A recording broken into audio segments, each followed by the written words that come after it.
Beautiful, beautiful, beautiful, beautiful boy. But when I read like a screenplay that really makes sense, it's very, very clear to me. Like Beautiful Boy is something, when I read it, that's the film that I did with Steve Carell that I guess nobody watching this would have any clue about yet, so I'm speaking without context, but that's the kind of thing when I read... We'll watch it again next year. Yeah, yeah, exactly, yeah. But when I read that, there wasn't the experience of calling an agent or a friend saying, wow, I read this really great script, I can't wait to do it, but rather like, okay, this is like, how is this going to happen? Because this can't not happen. Yes. So Beautiful Boy is the next one we're going to see you in, Yes, presumably? exactly. Is that going to do the festival circuit, do we know? I don't know. I think that's... I don't know. I mean, it's totally the feeling I have with Calling by Your Name, where I got back from Italy and I met with my agents in New York, and there was a project we were discussing that maybe I could have done, and they were saying, what do you think? And I said, I don't know why, but I really think this thing we did in Italy, this is not the feeling before or during. There was no shot called then. There was like the opportunity to work with Luca. You're like, guys, I think we just nailed it. Killing it. We're killing it.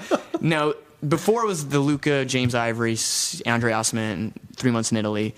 And then after it was like, and similarly, I don't know, it'll be different because just by way of the subject matter, it's heavy stuff in such a way that Call Me by Your Name isn't. So, like, it's not an upper of a film, sure. but It sounds like there's a good feeling surrounding at least the experience of making it. Making it was fucking nuts, Yeah.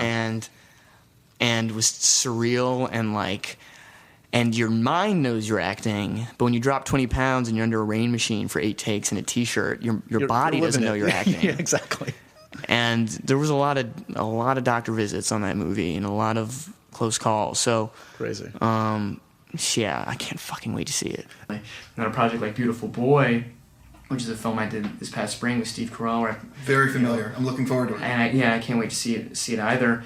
And that's also how Felix Van Groeningen, the director of that project, who did Broken Circle Breakdown and a number of other excellent films, likes to work, is to do like 14 to 16 takes, and that it doesn't give you room at the top of the number of takes you do. In fact, I'm sure a lot of the takes and that were used in that film are things that were at the top, and yet it gives you room to keep playing and to keep finding and to keep going. And it was crucial to the nature of that project because so many scenes, as is only truthful to the circumstance of being in rehab at a young age or dealing with addiction at a young age, these were emotional climaxes that, as an actor, it would almost be unhealthy to be able to bring it out of yourself like that on cue. So there sometimes was the requisite of doing 8 or 9 or 10 or 11 takes, and then something happens on the 12th one or whatever. And then yet I can think of a scene we did outside in San Francisco at 3 a.m. that's very much one of these emotional climaxes, and it was freezing and I was in a t-shirt, and it was one of those ones we got almost right away. So it depends on the day too. It depends how you wake up.